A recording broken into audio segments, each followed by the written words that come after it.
क्या आप भी फिल्म राइटर बनना चाहते हैं? क्या आपको भी जानना है कि फिल्म्स एक्चुअली लिखी कैसे जाती है? तो ये वीडियो आपके लिए है। हाय, मेरा नाम है शुभश्री और आज हम बात करेंगे कि एक फिल्म लिखते कैसे हैं। तो फिल्म राइटिंग या फिर मूवी राइटिंग ये होती क्या है पहले? तो फिल्म राइटिंग है ना, आप एक बड़ा सा अम्ब्रेला समझो कि फिल्म राइटिंग है ना 3 हिस्सों में डिवाइडेड है। फिल्म राइटिंग के अंदर हमारा सबसे पहले आता है स्टोरी राइटिंग, फिर स्क्रीन प्ले और फिर डायलॉग्स। तो सबसे पहला है स्टोरी राइटिंग। स्टोरी यानी कि हमारी कहानी। अब कहानी है ना, वो एक बेस स्ट्रक्चर होता है। जैसे हम बिल्डिंग बनाते हैं ना, तो उसका जो कोर होता है वो कहानी है हमारी। और कहानी यानी कि अगर हमें एक लव स्टोरी लिखनी है तो हम ऐसे ही लिखेंगे ना कि boy meets girl, then there is something happening, then there is a happy ending और अ सैड एंडिंग और समथिंग लाइक दैट। ये जो हम अगर एक पेज में बता सके ना कि क्या हो रहा है मूवी में, वो हमारी कहानी होती है। दूसरा जो है वो है स्क्रीन प्ले।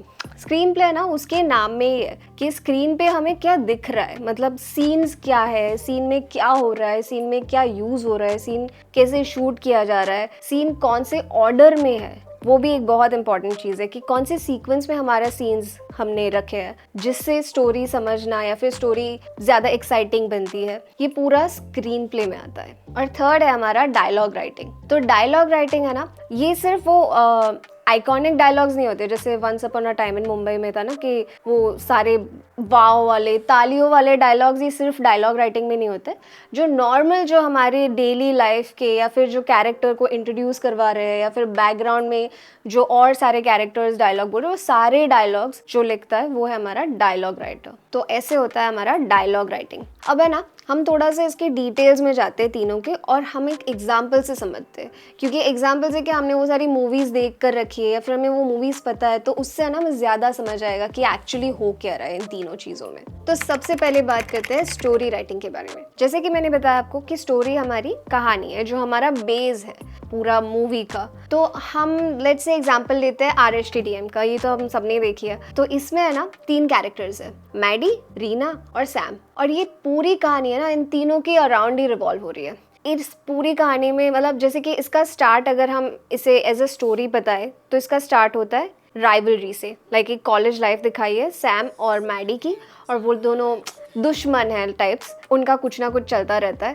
फिर कट टू वो पूरा कॉलेज लाइफ लोग फास्ट फॉरवर्ड कर रहे हैं और आगे जाके हमने देखा कि सैम ऑलरेडी एंगेज्ड है रीना से, लेकिन मैडी भी रीना के प्यार में पड़ जाता है और फिर वो उसे पटाने लगता है। और फिर वो फाइंड आउट करता है इवेंचुअली कि अरे तो इसकी फियांसे है। और फिर उसमें क्या हो रहा है, मतलब एंड में क्या हो रहा है, किसके साथ रीना की शादी हो रही है, ये पूरा है ना, इसको हम कहानी के रूप में दे सकते हैं। अब इसको मैं जनरलाइज करके बताऊँ ना, तो इसमें ऐसे ही होगा कि let's say a boy meets a girl, they become friends, they fall in love.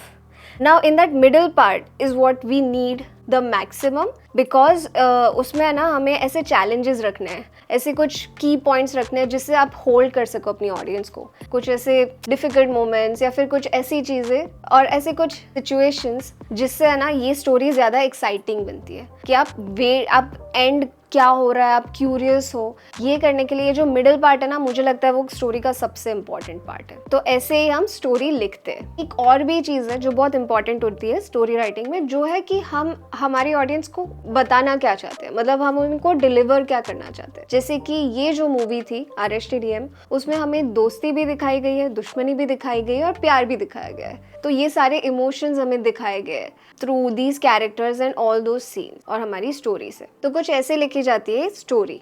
अब हम बात करते हैं हमारे दूसरे इंपॉर्टेंट चीज़ के बारे में, जो है स्क्रीन प्ले राइटिंग। अब स्क्रीन प्ले यानी कि जैसे कि मैंने बताया कि स्क्रीन पे क्या प्ले कर रहे हैं हम, सीन्स क्या है, सीन्स कैसे है, सीन में क्या हो रहा है और सीन कौन से सीक्वेंस में लगाया गया है, मतलब कौन सी ऑर्डर में हम उसे पुट कर रहे हैं। इसके है ना बहुत सारे एग्जाम्पल है कि सीन किस ऑर्डर में होना चाहिए, specially when we talk about thrillers like suspense movies. जैसे कि कहानी है विद्या बालन वाली, अगर उसमें हम पहले से ही बता देना कि विद्या बालन प्रेग्नेंट ही नहीं है, तो उसका पूरा मूवी का ना मज़ा, वो जो एक्साइटमेंट, वो पूरा किरकिरा हो जाता है क्योंकि हमें लास्ट में पता चलता है तो वो एक इम्पैक्ट पड़ता है। तो इसीलिए ना ये स्क्रीन प्ले बहुत ही इंपॉर्टेंट चीज़ है। तो ये जो स्क्रीन प्ले राइटिंग है ना, ये sequencing of all those scenes, it's not just limited to thrillers. ये किसी भी टाइप की स्टोरी, मतलब हर मूवी की स्टोरी में बहुत इंपॉर्टेंट है। तो इसीलिए स्क्रीन प्ले राइटर का टाइमिंग समझना है ना, वो बहुत ही इंपॉर्टेंट है कि कौन से टाइम पे कौन सा सीन आ रहा है। क्योंकि वो अगर आउट ऑफ टाइमिंग चला गया ना, कि वो राइट टाइम पे नहीं रखा गया, तो व्यूअर्स को है ना पूरा मूवी समझना थोड़ा सा डिफिकल्ट हो जाता है, या फिर अब्रप्टली लगता है कि ये अचानक से ये कौन आ गया, या फिर ये अचानक से, जैसे कि गाने, हमारी मूवीज़ में गाने अचानक से पता नहीं, सीन कुछ और चल रहा है, सिचुएशन कुछ टेंस चल रही है और उसमें कोई रोमांटिक सॉन्ग बीच में आ गया। ये जो सारी चीज़ें होती है ना, उससे व्यूअर्स थोड़ा सा डिस्कनेक्ट हो जाता है, क्योंकि रियल लाइफ में तो हमारे साथ ऐसा नहीं हो रहा है ना। तो वो रिलेटेबिलिटी ना, वो मेंटेन करना बहुत ही ज़रूरी है। जैसे कि एक इम्पॉर्टेंस है हमारे मूवीज़ में इंटरवल का। इंटरवल है ना ऐसी जगह पे होना चाहिए जिससे हमारे व्यूअर्स या हमारी ऑडियंस है ना हुक कर सके, कि अब उनको ज़्यादा एक्साइटमेंट, ज़्यादा क्यूरियोसिटी हो कि अब सेकेंड हाफ में क्या हो रहा है। इसीलिए है ना कि स्क्रीन प्ले राइटर को ये समझना कि ऐसे सीन्स ऐसे लिखे और ऐसे सीन्स कौन से ऑर्डर में रखे जिससे ऑडियंस हमेशा ऐसे एंगेज्ड फील करे, कि हमेशा कनेक्टेड रहे, कि क्यूरियस रहे कि और अब क्या हो रहा है, अब क्या होगा, अब क्या होगा। इसलिए ये है ना बहुत बड़ी रिस्पॉन्सिबिलिटी है as a screenplay writer, क्योंकि आपको है ना इतने सारे लोगों को कनेक्ट भी करना है, रिलेट भी करवाना है और उनको एंगेज भी रखना है। इसलिए आपने सुना होगा ना कि कभी कभी किसी मूवीज़ में जो हमारे रिव्यूअर्स वो बोलते हैं कि फर्स्ट हाफ अच्छा था, सेकेंड हाफ स्लो था, सेकेंड हाफ में बहुत अच्छा पेस था। तो ये सारी चीज़ें ना तब होती है जब स्क्रीन प्ले कहीं कहीं अच्छा नहीं लिखा गया उतना, क्योंकि वो ऑडियंस को उतना एंगेजिंग ही नहीं लगा। और कुछ ऑडियंस तो इंटरवल से पहले निकल भी जाता है अगर उनको फर्स्ट हाफ ही अच्छा नहीं लगा। तो इसकी वजह से है ना, it's a very big responsibility on the screen play writers, जो उन्हें समझना चाहिए कि इसका ध्यान रखें वो। अगर आप एक स्क्रीन प्ले राइटर बनना चाहते हो तो इन सारी चीज़ों का बहुत ध्यान रखना। अब last but not the least जो आता है हमारा, वो है डायलॉग राइटिंग।